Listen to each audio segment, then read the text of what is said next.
오늘 우리가 함께 읽은 이 본문 말씀은 예수님과 유대 서기관 니고데모와의 대화를 전해주고 있는 아주 인상 깊은 이야기입니다. 제법 긴 얘기고 굉장히 많은 얘기거리가 압축되어 있는 이 말씀을, 이 심오한 얘기를 이 시간에 어떻게 감당을 해야 될지 다시 한번 이렇게 말씀의 의미를 생각하지 않을 수가 없는데요. 이 이야기는 단도직입적으로 얘기하면 영적으로 거듭난 삶을 주제로 하고 있습니다. 이 요즘 유행하는 말로 하자면 영성적인 삶에 관한 이야기라고도 할 수 있을까요? 근데 이 이야기는 그 첫머리부터 상황 설정 자체부터가 이례적인 성격을 띠고 있습니다. 지금 대화의 장면을 한번 연상을 해보시기 바랍니다. 갈릴리 변방 나사렛 출신의 한 젊은이와 유대의 지체 높은 한 사람이 대화를 나누는 것 자체가 특이합니다. 우리는 예수님은 주님이다 이렇게 생각하니까 예수님을 높여놓고 생각을 하지만 실제 상황은 그렇지 않습니다. 나사렛 출신의 촌사람이요 젊은이인 예수님과 유대사의 최고로 지체 높은 사람이 지금 대화를 하는 장면입니다. 요한복음이 전하는 바에 따르면 잔치집에서 기적을 일으키고 예루살렘 성전에서 소동을 일으킨 나사렛 사람 예수의 명성을, 요한복음은 예수님께서 성전 정화를 한 것이 생애 말미가 아니고 공생의 초반에 한 것으로 전하고 있습니다. 그 얘기를 다 이 니고데모는 알고 있었습니다. 그러나 당시 상황에서 예수님은 아직 이름 없는 젊은이에 불과했고 니고데모는 그 사회에서 최고의 지위를 누리고 있는 사람이었습니다. 그 지체 높은 예루살렘 양반이 이름 없는 촌사람 이 예수님을 만나 진지하게 이야기를 나누는 것부터가 특별한 상황입니다.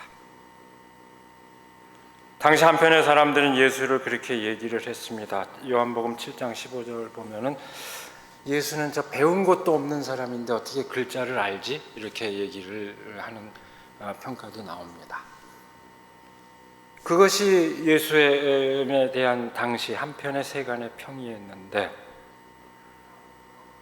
그렇게 대접을 받고 있는, 한편에서 그렇게 대접을 받고 있는 이 예수님을 이 니고데모는 자기가 받고 있는 칭호와 동등하게 부르면서, 똑같이 부르면서 랍비, 선생님이라고 부르면서 마주하고 있습니다. 여기에 등장하는 니고데모는 적어도 세 가지 이름과 지위를 갖고 있는 사람입니다. 첫 번째로 그는 바리새파 사람입니다. 그것은 한마디로 얘기해서 율법에 정통한 사람이라는 것을 뜻합니다. 그 다음에 두 번째, 그는 서기관입니다. 율법학자이며 선생입니다. 그는 율법을 실천한 도덕적 지도자일 뿐만 아니라 신학을 제대로 공부한 학자이고 그에 걸맞는 명성을 지니고 있다는 것을 뜻합니다. 마지막으로 그는 유대 의회 의원입니다. 산헤드린의 의원입니다. 이 산헤드린은 최고의 종교기관이자 동시에 사실상 유대사회 안에서는, 로마가 지배하고 있지만 유대사회 그 안에서는 실질적인 최고의 통치기구로서 성격을 겸하고 있었습니다. 그러니까 신앙이 옳고 그름을 판정하는 그 산헤드린의 의원으로서, 그리고 실질적인 통치기구의 한 구성원으로서 그는 유대사회에서 최고의 지위에 있는 사람입니다. 아마도 높은 윤리의식을 지니고 있을 뿐 아니라 풍부한 학식을 갖고 또 존경을 받는 지위에 있는 사람임에 틀림없습니다. 보통 이쯤이 되면은 지금까지 쌓아온 기반을 적절히 활용해서 편안한 삶을 누리면 됩니다. 노후도 보장되어 있어서 생활상에 큰 어려움도 없는 그런 축에 든다고 할 것입니다. 심각하게 새로운 도전을 해야 할 처지가 아니라는 이야기입니다. 누군가에게 뭔가 새로운 것을 배워야 할 필요를 느낄 처지도 아닙니다. 훈계하고 설득해야 하는 일이라면 모를까? 뭔가 새롭게 배워야 한다고 생각할 필요가 없는 그런 조건에 있는 사람입니다. 그러나 니고데모는 달랐습니다. 그는 이름 없는 한 시골 예언자의 소문을 예사스럽지 않게 받아들입니다. 그는 많은 것을 누렸지만 여전히 진리에 대한 갈증, 일상의 삶으로 충족되지 않은 영의 갈증을 느꼈던 사람입니다. 자기가 알고 있던 율법과 자기가 믿고 있던 하나님에 관한 지식이 결코 완전하지 않다는 의문을 가진 사람이었습니다. 적어도 이 정도 학식이 있고 이 정도 지체가 있는 사람이라면 자기가 마치 진리를 소유하고 있는 듯이 생각하고 하나님마저도 소유한 듯이 그렇게 착각에 빠지기 십상인 그런 조건에 있지만 니고데모는 진리를 향하여 하나님을 향하여 열려있는 사람이었습니다. 진리에 대한 개방성, 하나님에 대한 열린 마음이 그를 움직입니다. 그래서 그는 이름 없는 시골 예언자 예수에게 발걸음을 옮긴 것입니다. 니고데모는 한밤중에 예수님을 찾습니다. 왜 한밤중이었을까요? 아마도 이 주석가들은 논란을 벌입니다. 아마도 이 지체 높은 사람이 이름 없는 이 사람을 찾는 것이 남의 눈에 띌까 봐 밤중에 찾았을 것이다. 이렇게 추측을 하기도 하고, 또 한편으로는 이거 문학적으로 봤을 땐 빛과 어둠을 대비하기 위한 성서 기록자의 하나의 수사법이다. 어둠 속에서 진리의 빛을 찾고자 하는 그런 하나의 대조를 보여준다. 그렇게 해석하기도 합니다. 그러나 또 다른 한편으로 생각하면은 그 밤중에 길을 나섰다는 것은 진리를 찾는 구도자로서 니고데모의 면모를 확실하게 보여주는 그런 것이라고도 할 수 있습니다. 시편은 이렇게 전합니다. 낮에는 주님께 사랑을 베푸시고 밤에는 찬송으로 나를 채우시니 나는 다만 살아계시는데 하나님께 기도합니다. 시편 42편 8절에 나오는 말씀입니다. 그리고 유대 랍비들의 격언에는 또 이런 말이 있습니다. 밤중에 토라를 연구하는 사람에게 하나님은 은혜의 끈을 낮에도 들여주신다. 남들이 자는 그 밤중에도 니고데모는 하나님의 진리에 몰두하고 있었던 것입니다. 그 니고데모는 뜬 소문으로 들은 예수에 대한 생각을 떨쳐버릴 수 없었습니다. 도대체 그 사람과 하나님 나라는 어떤 관련이 있을까? 이 밤을 새워서라도 한번 예수를 만나서 예수와 함께 하나님에 대해서, 진리에 대해서 한번 좀 얘기를 해봐야겠다 하는 마음으로 니고데모는 예수님을 찾은 것입니다. 예수님을 찾은 니고데모는 정중하게 예를 차립니다. 랍비님, 우리는 선생님이 하나님께로부터 오신 분임을 압니다. 하나님께서 함께하지 않으시면 하나님께서 하시는 그런 표징들을 아무도 행할 수 없습니다. 여러분, 이 말은 단지 의례적인 인사말이 아닙니다. 의례적인 차원이 아닙니다. 율법에 대한 학식이 깊은 학자답고 사려 깊은 사람의 발언입니다. 말하자면 예수의 행적의 의미를 충분히 알겠다는 일종의 신학적인 이해를 갖고 있는 그런 학자의 발언입니다. 이건 분명히 특별합니다. 당신은 이 놀라운 일들 하나님이 함께 하시지 않으면 불가능하다고 생각합니다. 이런 이해를 보여주고 있습니다. 그런데 이에 대한 예수님의 답변은 전혀 다른 차원으로 인도합니다. 제가 여기 성서 본문에 나오는 예수님의 발언은 이 부적절한 번역은 다 제대로 바꾸겠습니다. 예수님이 사람 만나는 사람마다 다 반말을 우리말 어법으로 하면 했을 리가 없습니다. 더군다나 지체 높은 이 유대의 지도자를 두고 반말로 했다는 건 어불성설입니다. 그래서 전부 존댓말로 바꾸겠습니다. 내가 진정으로 선생님께 말합니다. 누구든지 다시 나지 않으면 하나님 나라를 볼 수 없습니다. 이렇게 얘기합니다.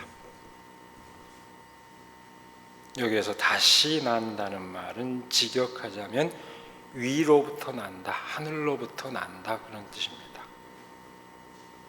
그런데 그 말이 성서에서는 거듭난다는 말로 정착이 됐습니다. 그리스어에서도 그런 의미로 다시 해석하기 시작했고 라틴어에서도 계속 그렇게 거듭난다 말로 이렇게 그 의미로 정착이 되었습니다. 근데 이 대목에서 요한복음에서는 아주 유일하게 등장하는 표현이 있는데요. 하나님 나라라는 표현입니다. 요한복음에서는 딱 이 말씀에서만 하나님 나라라는 표현이 등장을 합니다. 그런데 흥미롭게도 그 하나님 나라와 거듭난 삶은 이 말씀에서 일치하고 있습니다. 하나님 나라에 참여한다는 것과 거듭난 삶은 그 일치하는 관계로 선포가 되고 있습니다. 니고데모의 첫 발언은 신학적인 이해, 다시 말해서 합리적인 이해를 나타내는 말입니다. 선생님께서 하고 다니는 일을 보면 그건 틀림없이 하나님께서 함께 하신다는 그런 증거인데 그런 말입니다. 말하자면 예수님의 언행에 대해 호의적인 태도를 갖고 있기는 하되 아직 자기와는 무관한 상태에서 던진 그런 물음입니다. 이에 대한 예수님의 응답은 니고데모의 객관적인 관심을 실존적인 관심으로 전환시킵니다. 하나님의 진리를 객관적인 지식, 지적인 승인의 차원에서 실존적인 체험의 차원으로 돌리는 예수님의 어법입니다. 예수님은 수없이 이런 식으로 반문을 합니다. 많은 대화의 장면에서 바로 너의 문제다라는 식으로 항상 돌려서 사람들의 관심을 바꿉니다. 남의 이야기 하듯 하지 마시오. 바로 당신 문제입니다. 이렇게 바꾼 겁니다. 이것은 신앙의 본질적인 차원을 말하며 우리 모두에게 던져진 그런 말씀이기도 합니다. 여기에서 다시 태어나야 한다는 예수님의 말씀에 진지한 니고데모는 엉뚱한 반응을 보입니다. 사람이 늙었는데 그가 어떻게 태어날 수 있겠습니까? 어머니 뱃속에 다시 들어갔다가 태어날 수 없지 않겠습니까? 이건 아주 일반적인 얘기일 수도 있고 자기 스스로 내가 이렇게 늙었는데 어떻게 다시 태어날 수 있겠느냐 그런 얘기일 수도 있습니다. 근데 이 이야기를 어떻게 이해해야 될까요? 아마도 제가 보기에는 대화의 극적인 긴장감을 더하기 위해서 성서 기록자가 사용한 하나의 수사적 기교일 거라고 봅니다. 이 사려 깊은 유대인 학자가 이런 식으로 반문했을까? 좀 의문입니다. 어쨌든 이건 이 요한복음의 기록자가 그 말씀의 의미를 더 깊이 접근하기 위해서 하나의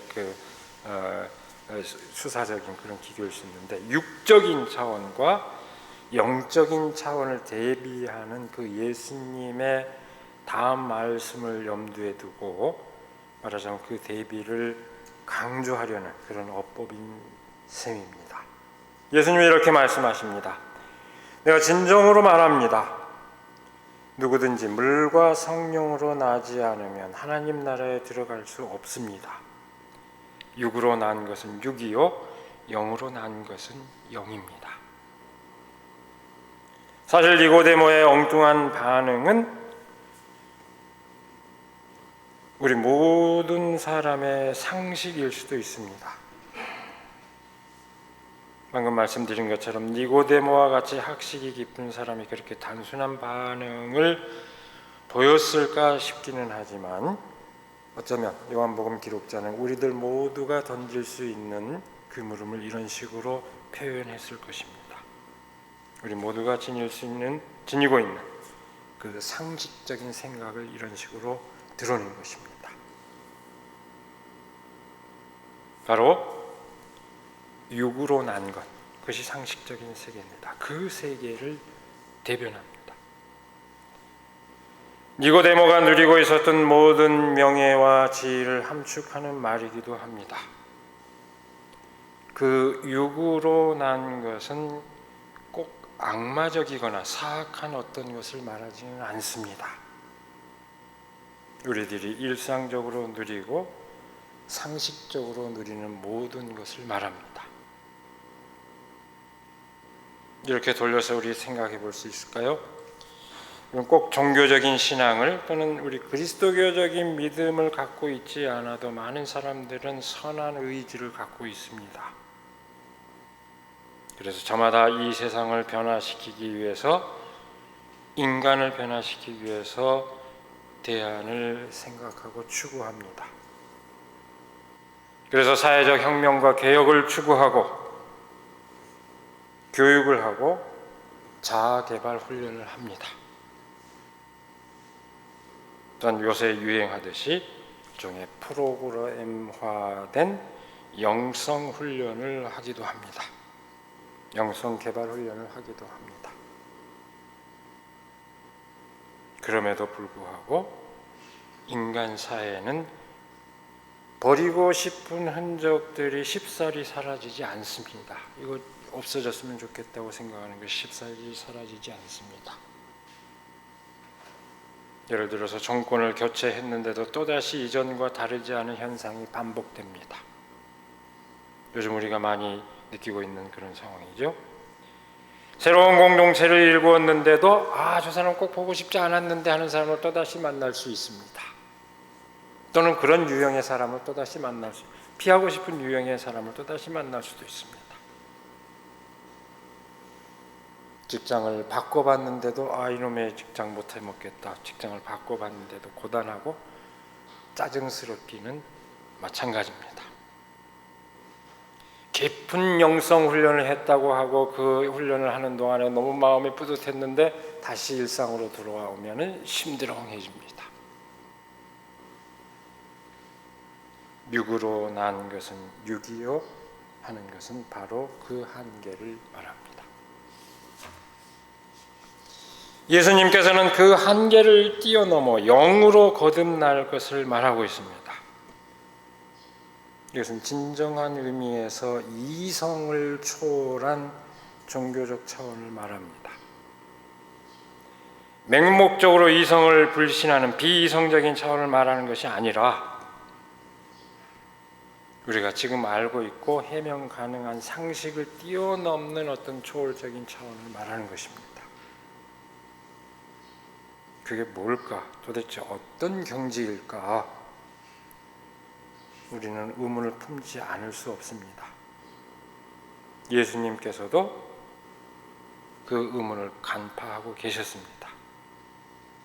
니고데모와 같이 현명하고 사려 깊은 사람이라 할지라도 그 의문에서 벗어나지 못하고 있다는 것을 알아차립니다.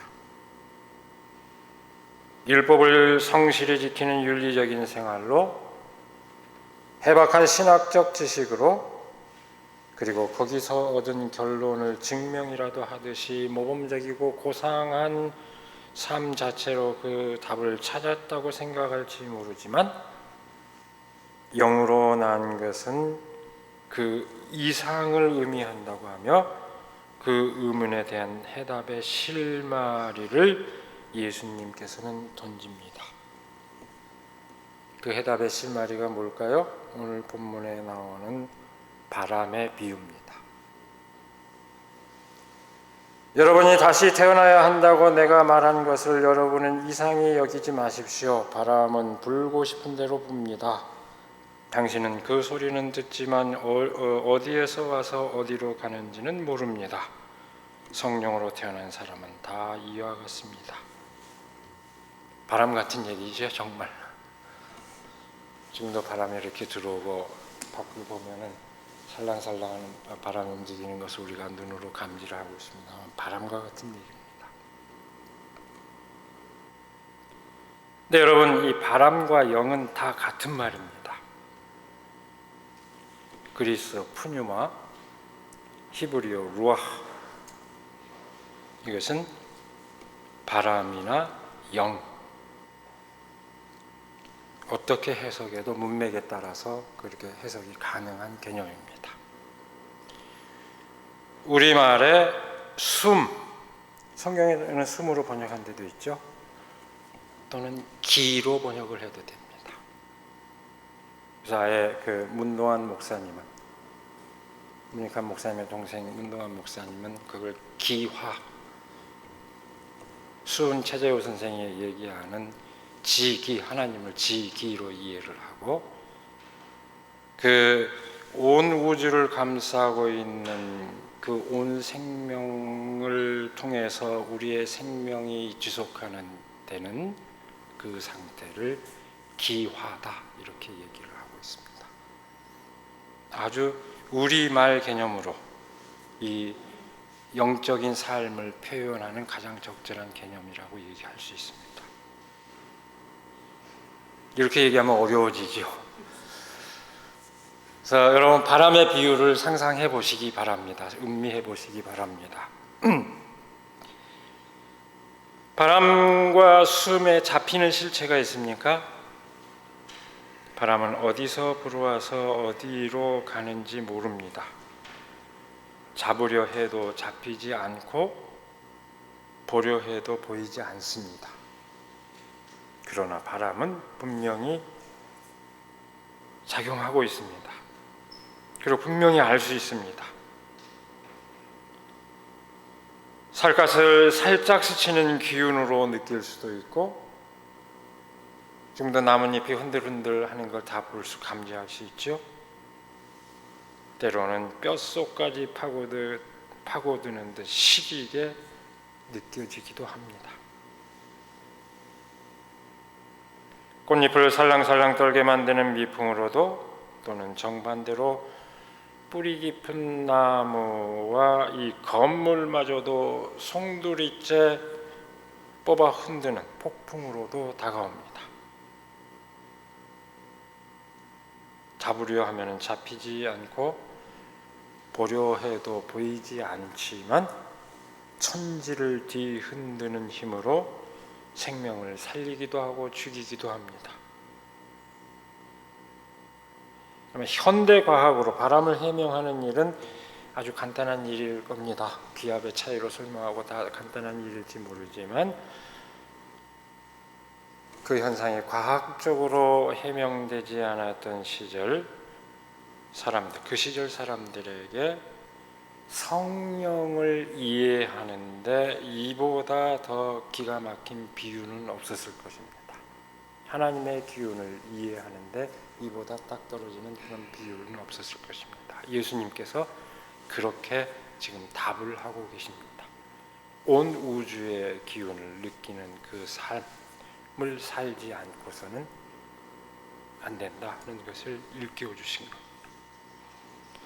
예수님께서 말씀하신 영으로 난다는 차원은 바로 그렇게 바람과도 같습니다.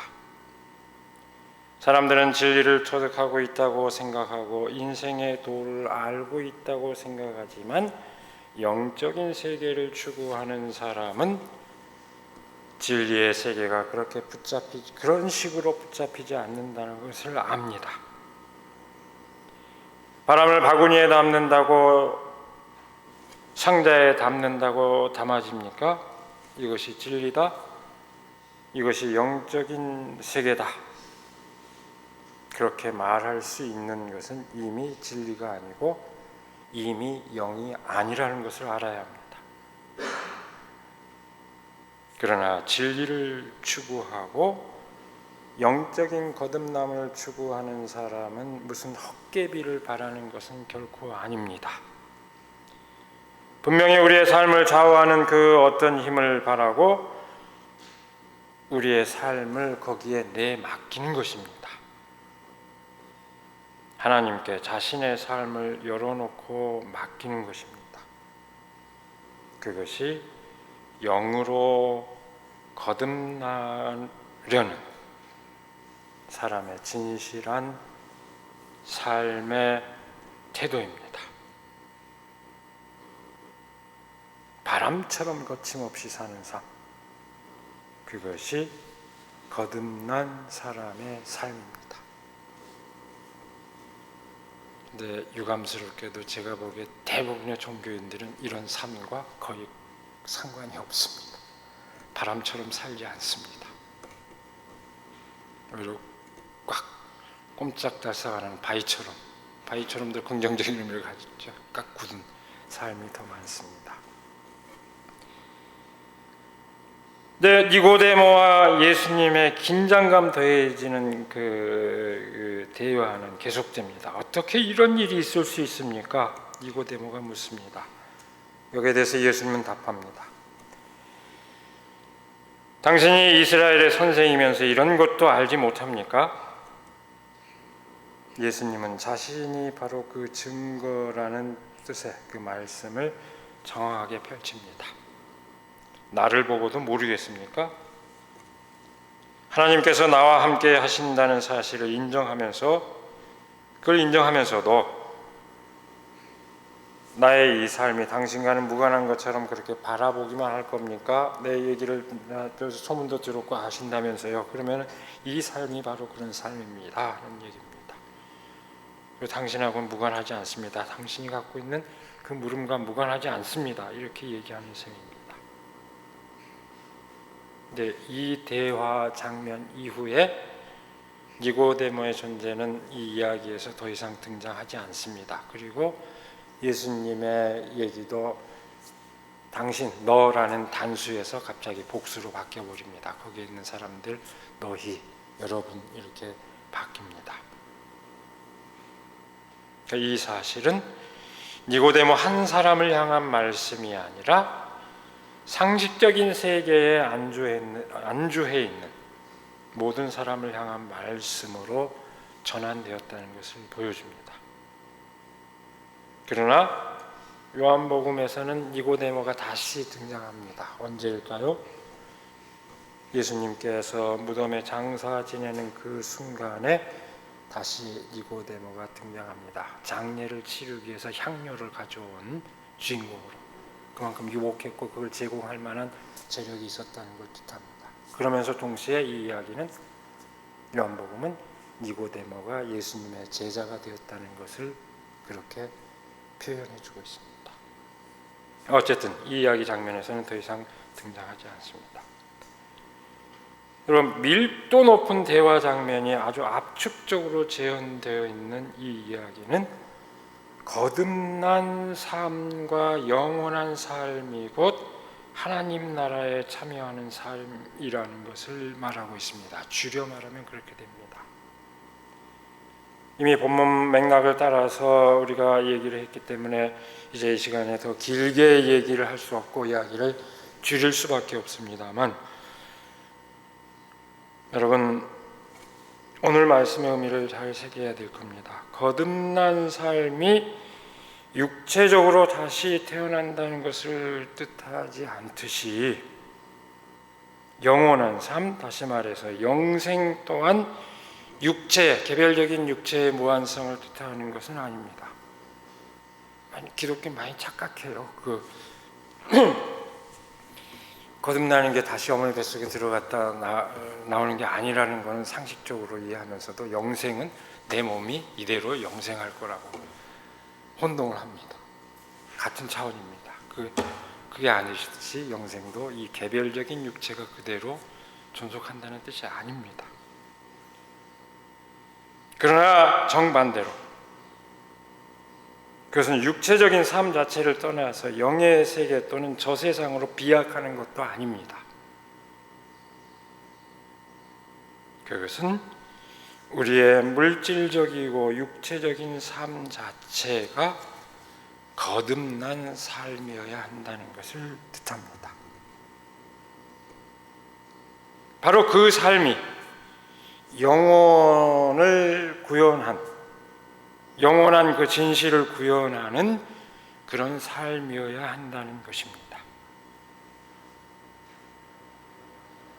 보이지 않는 그 바람의 위력을 실감하듯 우리가 그 삶을 맛보는 것 또한 불가능한 것은 아닙니다. 매 순간 모를 수 있습니다. 오히려 그걸 모르고 지나칠 때가 많을 수 있습니다. 그러나 바람이 스칠 때 우리는 바람의 위력을 실감하듯이 우리의 삶의 순간순간에 그 영원한 진실을 체현하는 삶, 그것을 내게 다가와 있는, 내 안에서 실현되고 있는 그 순간을 우리는 맛볼 수 있습니다. 여러분, 평소에 저는 이런 말 잘 안 합니다. 알지요?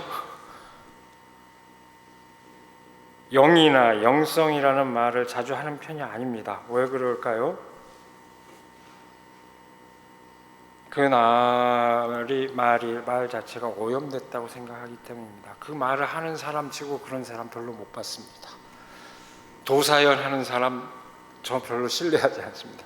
성령 충만 강조하는 사람 성령 충만한 거 별로 본 적 없습니다. 그 영성 얘기하는 사람도 별로 영성적이지 않다고 나는 생각하기 때문에 저는 이 말을 잘 사용하지 않습니다. 일부러 좀 꺼려합니다.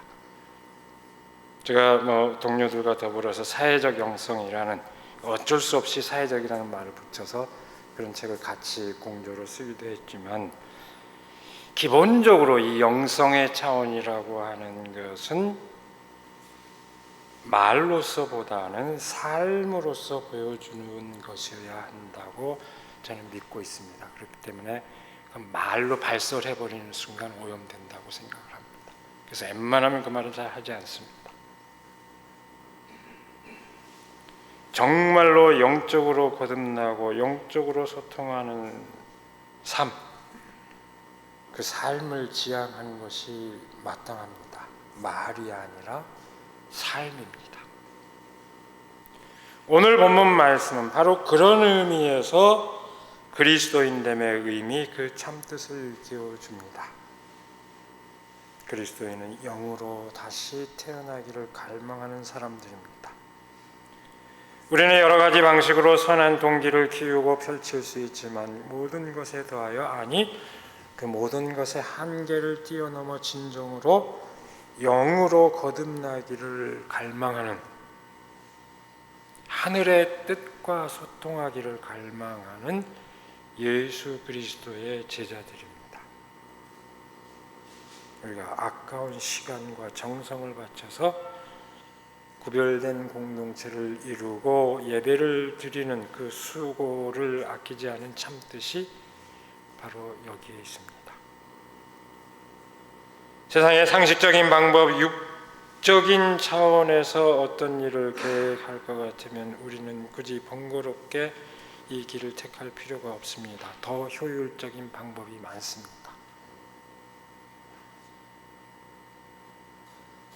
진정으로 우리가 하나님께 우리의 마음을 열므로써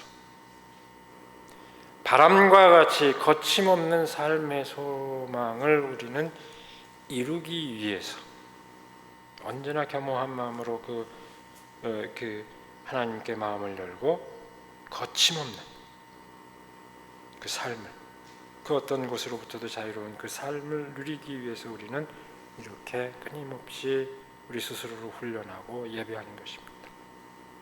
그것이 바로 영으로 거듭난 삶을 지향하는 그런 태도입니다. 우리 모두가 진정으로 그 소망을 간직하는 그리스도의 제자가 되기를.